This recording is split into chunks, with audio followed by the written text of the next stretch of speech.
So you've seen the positions I need, namely a striker, a right wing back, a goalkeeper. Who do you think we should get? So then, what transfers did we make? Let's have a look right now. It's season 2. Welcome then to season 2 of this Juventus full playthrough rebuild. And hang on a minute, we need to change that. There we go, much better, look at that. Now let's get down to that little tab over there, because this is the big thing. This is what's been going on. Here are the transfers. Out goes Juan Cuadrado. He left on a free transfer to Real Madrid. Also to Real Madrid goes Bonucci. He was 36. I was happy to get him off the wage bill. And he went for 700 grand. Backup keeper Perrin, he's gone to Abu Dhabi. 4.2 mil.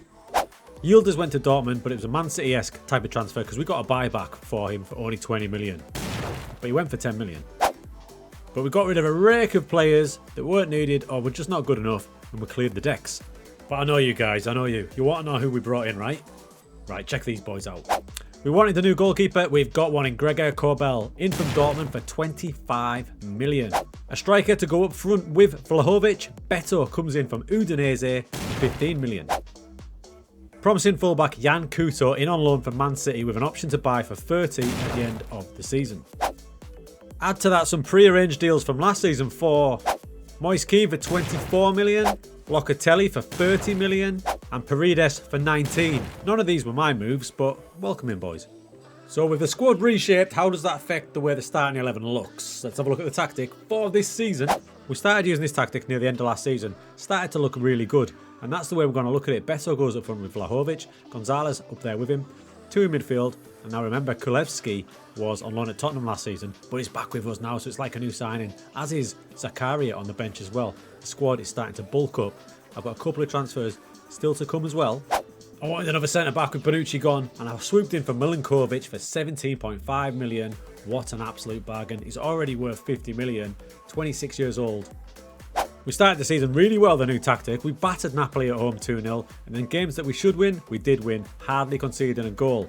Remember last season we were conceding too many. This is a positive start. In fact, in the Champions League we qualified top, even though old rivals Bayern were in our group, winning 5 out of 6. And I won't lie, beating Bayern 3-1 was damn nice. Beto there with a typical finish. So a really good start to the season. We'd only lost the one match against AC Milan, and we sat top of the league.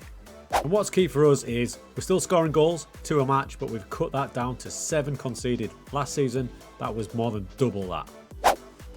One more thing about the tactic, by the way, you'll notice, cautious mentality.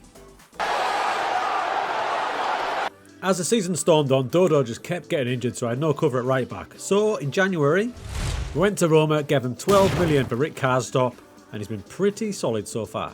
The form had been elite. We are not conceding goals and we're beating teams all over the place. Only Lazio got in our way. Really happy with the way the tactic's working, and then we had these opposition instructions against bigger teams too. All set up for the mid-block, it's working really well at the minute.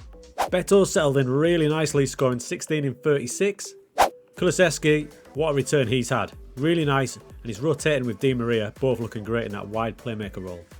It's another great season for Pogba, definitely getting a good tune out of him playing as a Segunda. Vlahovic continues to score goals all over the place. I've rejected so many bids from Bayern, Liverpool, City. Go away.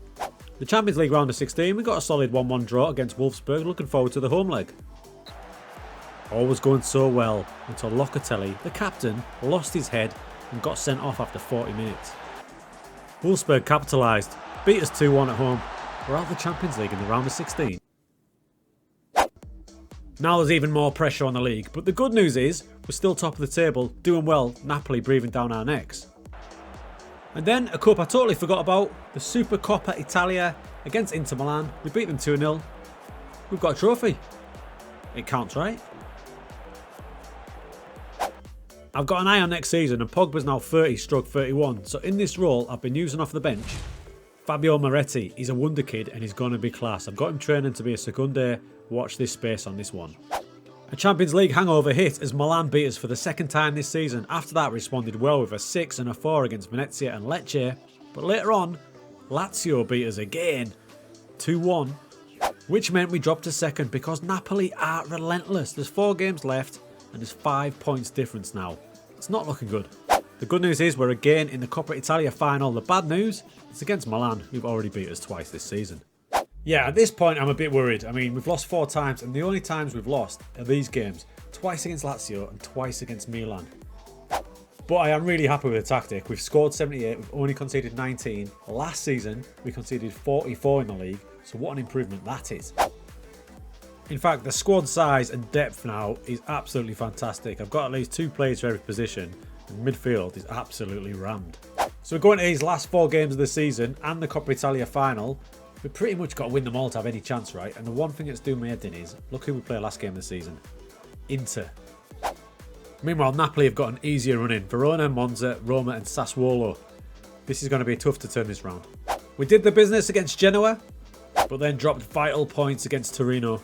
But it's okay though, because we had the Coppa Italia final to look forward to. Despite dominating, we lost 1-0. I told you. In a shocker, Napoli lost away to Verona.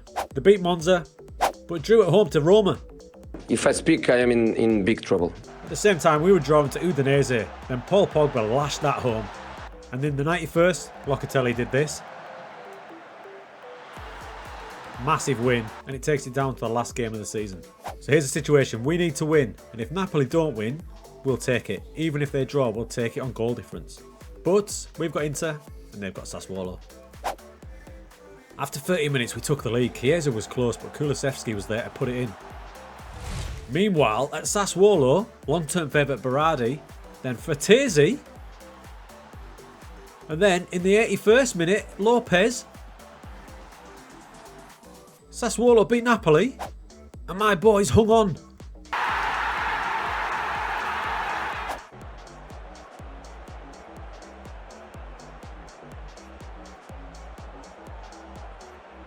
I still can't believe we did it. After that Torino game, I thought we were dead, but Napoli just capitulated. We picked up the pieces, and we get Serie A for Juve. That doesn't mean this rebuild's finished though. We've got 1 more season to go because that Champions League performance is not good enough. We need to get to the semis at least, continue to build this squad. And as far as the squad for next season goes, we've got 90 million to spend. Where should we strengthen? I'm not sure, but we'll use the tactic page. We'll identify where we're going to do it. That's more or less been the starting lineup for most of the season. Gonzalez and Chiesa rotate, as do Keane and Beto up front. But I think this is the key position, because Keane and Beto, the reason they rotate is because no one can pin the position down. So with the money, what I think I'm going to do is I'm going to try and get an elite partner for Vlahovic up there. The rest of the team I'm really happy with, other than right back has been a constant problem. Karsdorp's came in, he's done okay, but he hasn't blown me away. So I see him more as a backup, so I'm going to leave that one free as well. Other than that, I'm really happy with that. Really happy. Pogba, he's 31 now. He stays in the team, but he's got Moretti backing him up as well. So central midfield is absolutely sorted. These 2 positions, pressing forward, wing back on the right. That's what we're going to look to spend the money on. Season 1, we won the Coppa Italia. Season 2, we won the Supercoppa and Serie A, but a really poor performance in the Champions League. I'm hoping with the right signings, Season 3, we can get them back to where they belong and leave Juve rebuilt to flourish. But man, those signings are going to be huge, especially that striker.